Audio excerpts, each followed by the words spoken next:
અમેરિકાથી ડિપોર્ટ કરાયેલા લોકો ગુજરાત પહોંચ્યા છે અને અમદાવાદ એરપોર્ટ ખાતેના આ દ્રશ્યો જોઈ શકાય છે કે જ્યાં જે 33 ગુજરાતીઓ હતા તેમને અમદાવાદ ખાતે લાવવામાં આવ્યા છે।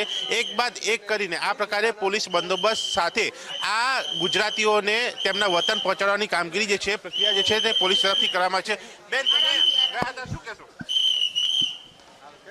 અહીંયા જોઈ શકાય છે કે આ પોલીસનો બંદોબસ્ત મોઢું પણ છુપાવી રહી છે। આ મહિલા અગાઉ પણ કેટલીક મહિલાઓ આવી અને આ મહિલા પણ ફરીથી વાત કરીશું।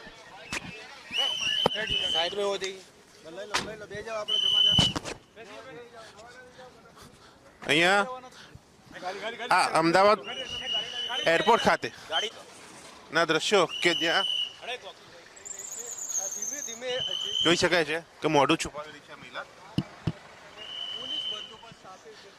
33 લોકોને અમદાવાદ એરપોર્ટ ખાતે અહીંયા લાવવામાં આવ્યા છે અને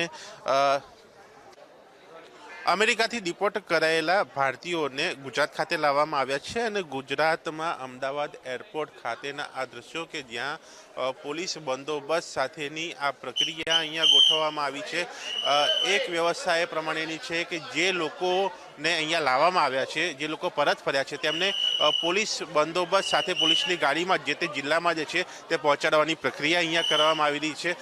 અલગ અલગ લોકોને અલગ અલગ રીતે આ પ્રમાણે એરપોર્ટની અંદરથી બહાર લાવવામાં આવી રહ્યા છે।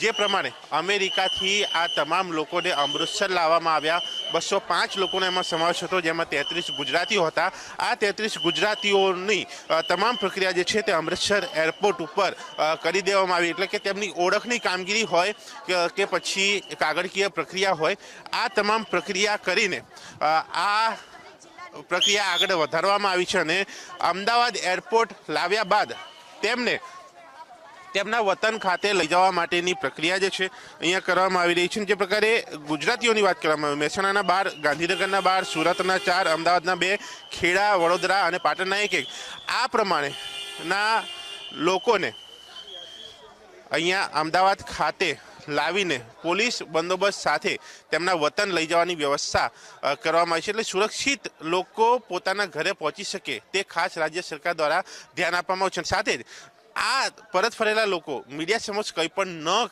કહેતા ના દ્રશ્યો પણ અહીંયા સામે આવે છે, તેઓ કંઈ પણ ન બોલે તે પ્રકારની પણ પ્રક્રિયા અહીંયા થઈ છે, જે ક્યાંક શંકા પણ ઉપજાવે છે। પરંતુ હાલ આ તમામ ભારતીયોને તેમના વતને પહોંચાડવામાં આવી રહ્યા છે। કેમેરામેન પ્રવીણ વાઘેલા સાથે દર્શન રાવલ, વીટીવી ન્યૂઝ, અમદાવાદ।